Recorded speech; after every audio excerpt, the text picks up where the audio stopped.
India express आपको दिखाए सच का आईना।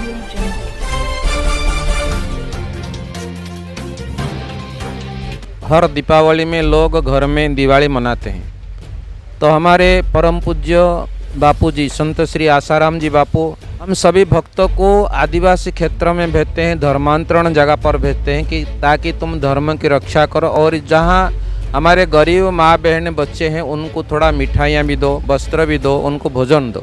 लोग दिवाली की छुट्टियों में कहाँ पिकनिक मनाने जाते हैं, पर बापूजी के शिष्य गरीबों में, आदिवासियों में भंडारा करते हैं। पूरे के पूरा 80% 90% ईसाई बन चुके हैं। ऐसे अधर्म स्थली पर हम जाएंगे और हमारा सनातन धर्म के हम प्रचार करेंगे। दूसरी संस्था वाले जाने को भी डरते हैं वहाँ पर बापूजी के साधक गुरु कृपा से एकदम हिम्मत से वहाँ जाते हैं और बापूजी के आशीर्वाद से सफल होकर सेवा करके आ जाते हैं। जान भले चला जाए पर हम सेवा के लिए डटा रहेंगे वहाँ पर, और घर घर जाएंगे और अपना जो धर्म परिवर्तन कर दिए जो आदमी, उनको भी आपस लाने के लिए कोशिश भी करेंगे। उनको ऐसा भारतीय संस्कृति धर्म की महिमा समझाकर उसको घर वापसी कार्यक्रम भी करेंगे हम।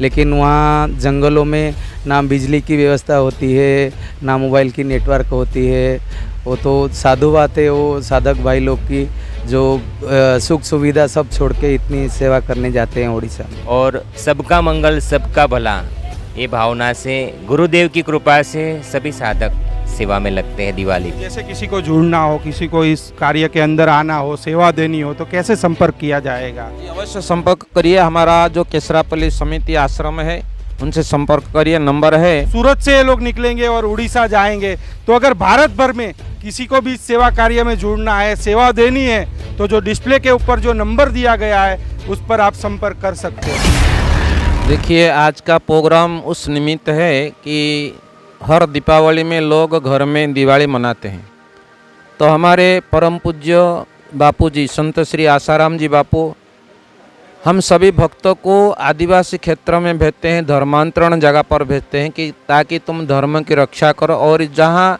हमारे गरीब माँ बहन बच्चे हैं उनको थोड़ा मिठाइयाँ भी दो, वस्त्र भी दो, उनको भोजन दो। इस हेतु हमारा आज सूरत शहर के अंदर पांडेसरा में एक विशाल स्नेह सम्मेलन कार्यक्रम था बापूजी की कृपा से, जिसमें कि हजारों की संख्या में भाई बहन आए थे। और यहाँ से 15-11 को हम प्रस्थान करेंगे उड़ीसा के लिए। उड़ीसा राज्य के अंदर कंधमाल डिस्ट्रिक्ट, जहाँ पूरे के पूरा 80% 90% ईसाई बन चुके हैं, ऐसे अधर्म स्थली पर हम जाएंगे और हमारा सनातन धर्म के हम प्रचार करेंगे। जैसे आपने बताया कि आज काफ़ी भारी संख्या में यहाँ लोग आए थे, क्या कारण है कि इतने आरोप लगने के बाद भी इतनी भारी संख्या में यहाँ लोग आए थे? क्योंकि हम सभी साधकों को पता चल गया कि ये जो आरोप है, ये षड्यंत्र है, ये पूरा का पूरा झूठा है, इसमें कुछ सत्य वचन है नहीं। क्योंकि हम अपने सदगुरु भगवान को हम समझ सकते हैं, निंदक क्या जानेगा। आरोप लगाने वाले को कि वो तो पैसे के लिए काम कर रहे हैं, उनको थोड़ी पता है कि भगवान सदगुरु मतलब ब्रह्मज्ञानी महापुरुष क्या होते हैं। सदगुरु भगवान की महिमा शिष्य को कुछ कुछ पता होता है, उन निंदकों को क्या पता है। इसलिए हम लोगों को कितना भी वो लोग निंदा करे, आरोप लगे, पर हम सदगुरु के भक्ति से हम विभक्त कभी नहीं हो सकते। बड़े गंभीर आरोप लगे हैं बापूजी में, उसके बाद भी लोग आज भी बापूजी का समर्थन कर रहे हैं, उनकी पूजा कर रहे हैं। श्रद्धा में कमी नहीं आ रही, क्या कारण है? श्रद्धा में कमी नहीं आ रही क्योंकि साधकों को भक्ति का रस, ज्ञान ये गुरु कृपा से मिला है। लोग दिवाली की छुट्टियों में कहाँ पिकनिक मनाने जाते हैं, पर बापूजी के शिष्य गरीबों में, आदिवासियों में भंडारा करते हैं, कीर्तन करते हैं, कीर्तन यात्राएं करते हैं, सत्संग करते हैं। और सबका मंगल सबका भला, ये भावना से गुरुदेव की कृपा से सभी साधक सेवा में लगते हैं। दिवाली के समय बार भी मतलब जैसे राम भाई ने बताया कि 12-15 दिन का कार्यक्रम है, तो इस बार भी क्या आप लोग जाओगे क्या यहाँ सूरत से? हाँ जी, प्रतिवर्ष जाते ही है यहाँ सूरत से। उसमें सभी राज्यों के लोग यहाँ सूरत में रहते हैं, तो मिलकर जाते हैं। जो भी 50, 60, 70 लोग मिलकर अपने जाते हैं और ये 15-20 दिन का टूर अपना सेवा रहती हैं और दिवाली पर जाते हैं हम सब। कैसी वहाँ स्थिति रहती है, कैसा विस्तार रहता है? स्थिति तो वैसी है कि वहाँ कुछ गांव तो बड़े डरावने, जैसे कि ईसाइयों का इतना प्रभाव है वहाँ पर, कि वो लोग तो समझो कि अगर दूसरी संस्था वाले जाने को भी डरते हैं वहाँ पर बापूजी के साधक गुरु कृपा से एकदम हिम्मत से वहाँ जाते हैं और बापूजी के आशीर्वाद से सफल होकर सेवा करके आ जाते हैं। तो राम भाई, क्या वहाँ पे चर्च ही चर्च देखने को मिलेंगे? क्या वहाँ स्थिति है, मतलब क्या होगा वहाँ पर? कितने तक आबादी वहाँ हिंदू बची हुई है? वहाँ तो हिंदू समझो जो 80-90% तो हिंदू गए, उसमें जुड़ गए, पर जो बचे हैं वो भी थोड़ा संस्कृति में जगह और धर्म में अड़िग रहे। इसलिए हम प्रति वर्ष इस ऐसे जगह पर जाते हैं और जाने के बाद हमारे जो हिंदू भाई बहन हैं वो बहुत श्रद्धा भाव में वो आते हैं और ये भक्ति मार्ग में लग जाते हैं आकर के। लोग तो दिवाली अपने घरों में मनाते हैं, आप लोग जंगलों में जाके लोगों की सेवा करते हो तो क्या मिलता है? देखिए, संसार में तो नश्वर और धन मिलता है और वाहवाही तो बहुत मिलता है, पर गरीबों में जाकर के जो सेवा करने का जो महा आनंद मिलता है उसका कोई वर्णन नहीं। दूसरे का सेवा करने से जो आनंद मिलता है उसको वैष्णव कहते हैं।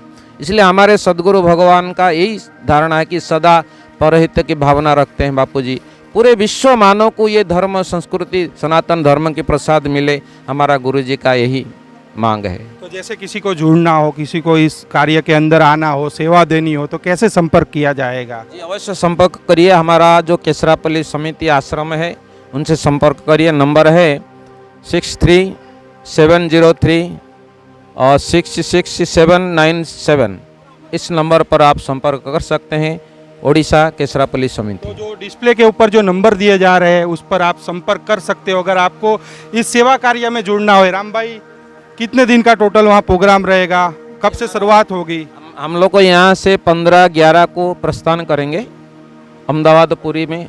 सब लोग जाएंगे यहाँ से 60-70 आदमी, और वहाँ से 16-17 तारीख को हमारा कार्यक्रम शुरू हो जाएगा।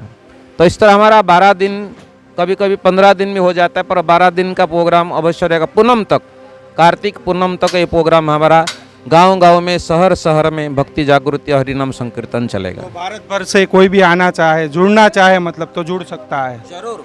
सभी के लिए हमारा बापूजी का आश्रम खुला है, बापूजी का सेवा का आमंत्रित है, सबका हार्दिक आमंत्रण है। आप आकर सेवा का लाभ ले सकते हैं कोई भी। कैसा विस्तार रहेगा वहाँ, क्या सेवा कार्य करोगे?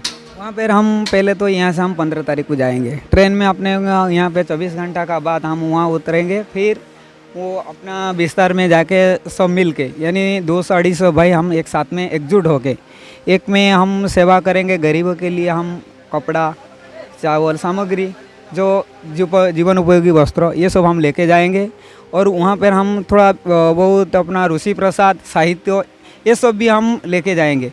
और स्टार्टिंग में हम भजन कीर्तन करेंगे और दोपहर को हम उनके सत्संग भी करेंगे और भंडारा भी करेंगे। भंडारा का साथ साथ और जीवन उपयोगी वस्त्र भी बांटेंगे।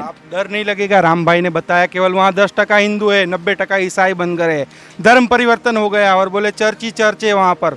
डर नहीं लगेगा क्या? डरने का कोई ऐसे सवाल नहीं है। वहाँ पर तो देखो, संगठन जो साथ में रहते हैं और गुरु की जो अपना पर कृपा है, उसकी जगह पर हम डरने का कोई सवाल ही आता नहीं है। जान भले चला जाए पर हम सेवा के लिए डटा रहेंगे वहाँ पर, और घर घर जाएंगे और अपना जो धर्म परिवर्तन कर दिए जो आदमी, उनको भी आपस लाने के लिए कोशिश भी करेंगे और लोगों को समझाएंगे जो हिंदू धर्म में रहने से क्या फ़ायदा होता है, जो क्रिश्चियन क्यों बनना चाहते हो तुम, जो हिंदू पहले से है हिंदू में ही बना रहिए। ये बारे में हम उनको समझाएंगे और अपना जो ऋषि प्रसाद की साहित्य जो भी है वो लोग कुछ बताएंगे। भागवत गीता में जो कुछ लिखा है वो पढ़िए और अपना जो धर्म में, वो धर्म में रहने के लिए कोशिश करिए। ये हम समझाएंगे सबको। कितने सालों से जाते हो वहाँ पर? मैं करीबन 12 साल से जा रहा हूँ। बाकी ऐसे 12 साल से जुड़ा हूँ, 12 साल से कंटिन्यू जा रहा हूँ। और वहाँ की जो सेवा तो क्या बताए, अवर्णनीय है, हम वर्णन नहीं कर सकते कि जो गुरुजी की जो सेवा चल रही है। साधक भाई, एक तो घर पे उनकी सब सुविधाएं उपलब्ध होती है, लेकिन वहाँ जंगलों में ना बिजली की व्यवस्था होती है, ना मोबाइल की नेटवर्क होती है। वो तो साधु बात है, वो साधक भाई लोग की जो सुख सुविधा सब छोड़ के इतनी सेवा करने जाते हैं उड़ीसा में। जैसे भाई ने बताया कि वहाँ नहीं पानी मिलता है, नहीं बिजली मिलती है, नहीं रहने का ठिकाना, नहीं खाने का ठिकाना, क्या मिलता है वहाँ जाने से? मतलब गुरु कृपा से साधकों के अंतर में जो आनंद आता है वो पैसों से भी नहीं मिल सकता है। वो अंतर का आनंद, वो भक्ति का रस साधकों को मिलता है, इसीलिए साधक सेवा में लगे रहते हैं। राम भाई, यही 50 सालों से बापूजी धर्म परिवर्तन के कार्य रोक रहे थे, तो वही बापूजी के मार्गदर्शन में आप लोग उड़ीसा में कार्य कर रहे हो, तो आप लोगों को डर नहीं लगता कि बापूजी को जैसे टारगेट किया गया है तो हम लोगों को शायद बिठा दिया जाए जेल में? डर नहीं लगता? जी नहीं, हमको डर नहीं, क्योंकि हमारे सदगुरु भगवान 10 बरस से जेल में होते हुए भी हमको सांत्वना दे रहे हैं, हमको ज्ञान दे रहे हैं, तो उनका शिष्य होकर हम क्यों डरेंगे? बापूजी कहते हैं कि डर उसी को है जो अज्ञानी है, जो नास्तिक है, उसको भयभीत है। बाकी जो ज्ञान के पथ पर चल रहे हैं, जो ज्ञानवान का आश्रय लिया, वो कभी भयभीत नहीं होता। वो आत्मा में जिसने जग गया उसको भय किस बात की? तो हमारे बापू के साधकों को डर नहीं है, भय नहीं है। हम निर्भय होकर एकदम भयावह स्थान पर जाते हैं, निर्भय होकर धर्म का प्रचार करते हैं। मतलब गरीबों की तो सेवा करोगे, साथ साथ में घर वापसी भी करवाओगे।